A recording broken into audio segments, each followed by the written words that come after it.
Cassette VHS ou Betamax, musique sur disque ou sur cylindre, courant continu ou alternatif, écartement des rails à 1,43 m ou 1,52 m.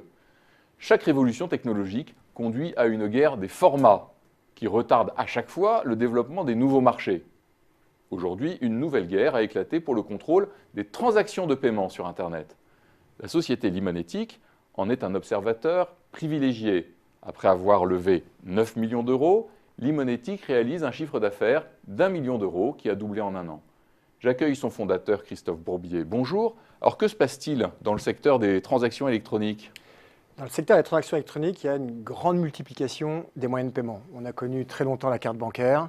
Avec Internet est arrivé PayPal. Et puis chaque acteur aujourd'hui est en train de lancer son moyen de paiement, que ce soit les opérateurs téléphoniques, que ce soit Google qui lance son wallet, Amazon lance son wallet. Et il y a de différents formats de moyens de paiement qui débarquent, comme les cartes cadeaux. Donc une intensification concurrentielle. Mais qu'est-ce qui change finalement dans le fond ? Dans le fond, beaucoup plus de complexité parce que vous avez ces moyens de paiement qui sont de plus en plus nombreux. Vous avez des façons d'acheter qui sont aussi de plus en plus variées. On achète sur Internet, on va chercher ces produits dans le monde physique. On regarde ces produits dans le monde physique, on les achète sur son mobile. On va des fois acheter aussi sur des bornes. On veut que quand on fasse son achat, les points de fidélité qu'on a collectés puissent être utilisés à ce moment-là. Et puis en plus de ça, de ces façons de faire, il y a en plus les systèmes d'encaissement qui sont historiques, qui sont là, qui sont durs à changer, ce qui fait qu'on se retrouve avec beaucoup de complexité à gérer. Alors les acteurs historiques n'ont-ils pas tout simplement intégré ces nouveaux services ? Les acteurs historiques essayent au maximum d'intégrer de façon exclusive ces nouveaux services et ces nouvelles façons de payer. Amazon l'a fait pour son compte en proposant le one-click paiement.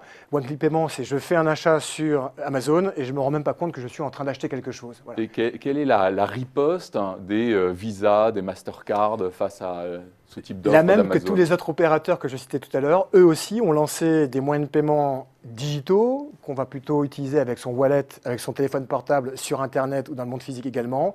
Ils font face, comme les autres, à la complexité dont on parlait tout à l'heure. Et donc, c'est difficile pour eux aussi de se déployer. Et pourquoi il n'y a pas eu finalement un regroupement d'acteurs historiques pour imposer une norme ?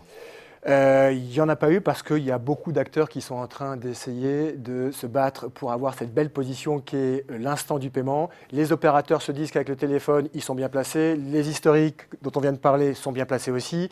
Pourquoi pas Google qui est hégémonique sur Internet ? Tout le monde pense qu'il va pouvoir faire un levier sur la partie de paiement.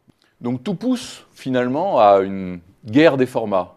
Absolument. Une guerre des formats parce qu'il y a de gros acteurs qui veulent chacun imposer leur système, que ce soit les opérateurs téléphoniques, Google, Amazon, les historiques comme Visa et Mastercard. Et en plus, l'acte de paiement est un acte qui est stratégique, avec la data qu'on peut y récupérer sur ce qui va être consommé par l'utilisateur, où il consomme, quand il consomme. Et on l'a vu avec Google, la data, quand elle est bien maîtrisée, elle vaut très cher. Alors que fait Limonettic finalement ? Quel est votre rôle dans cet environnement ?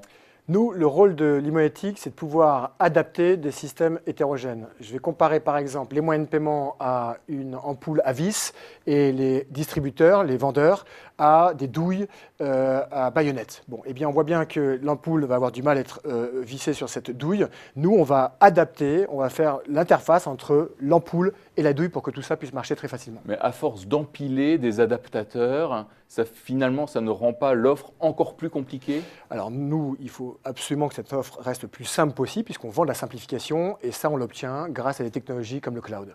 Donc ce que je retiens, c'est que pour la première fois, grâce au cloud, une guerre des formats ne ralentit pas l'adoption des nouvelles technologies. Christophe Bourbier, fondateur de Limonettic, merci. Merci.